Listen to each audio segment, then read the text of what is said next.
ఎట్టి పాపకర్మలు ఆచరించిన వాడైనను మాఘమాస ప్రాతకాలమున మా యందు స్నానమాడినచో వాని పాపములను మేము నశింపచేయుదమని జలములు ఘోషించుచున్నవి.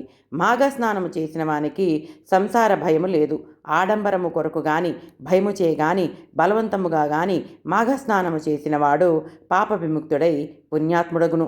అశక్తుడు తాను మాఘస్నానము చేయలేకపోయినచో స్నానము చేసిన వానికి దక్షిణనిచ్చి వాని నుండి స్నానఫలమును పొందవచ్చును. ఈ మాసమున నిరుపేదలకు వస్త్రదానము గాని కంబళి దానము గాని చేసిన స్నానఫలము నుండి పుణ్యవంతులగుదురు. బలవంతముగా స్నానము చేసిన వారికిని చేయించిన వారికిని పుణ్యం కలుగును. ఈ స్నానమును అన్ని వర్ణముల వారును చేయవలెను. మాఘస్నానము చేయువారిని నిందించినను పరిహసించినను నివారించినను మహాపాపములు కలుగును. పార్వతి, మాఘస్నానము సద్యోముక్తి ప్రదము, దానికి సాటి లేదు. శక్తి లేనివారు కాళ్ళు చేతులను కడుగుకొని ఆచమనమును చేసి పురాణమును విన్నను వారికి స్నానఫలము కలుగును. అన్ని మాసములలో మాఘమాసము ఉత్తమము. సకల దేవతలందరిలో శ్రీవారు ఉత్తముడు. అన్ని మాసములలో మాఘమాసము ఉత్తమము.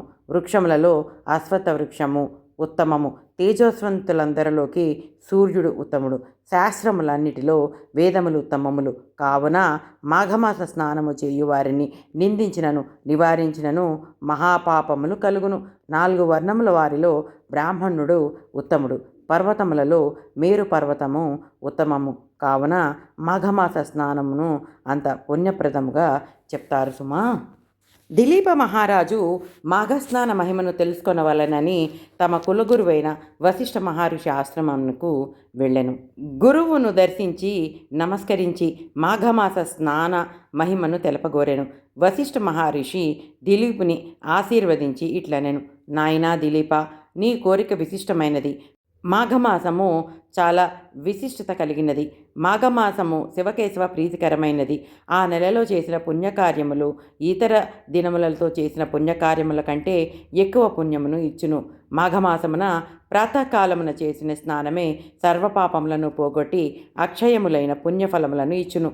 స్నానమే ఇంత అధికమైన పుణ్యం ఇచ్చినచో పూజ పురాణ శ్రవణాదుల వల్ల ఎంతటి ఫలముండునో ఊహించుకొనుము. మాఘస్నానము వల్ల సర్వదుఃఖములను పోగొట్టుకుని శుభలాభములను పొందిన కొందరి వృత్తాంతములను వివరింతును. దానిని బట్టి మాఘస్నాన వైశిష్టము తెలుసుకొన ప్రయత్నించుము.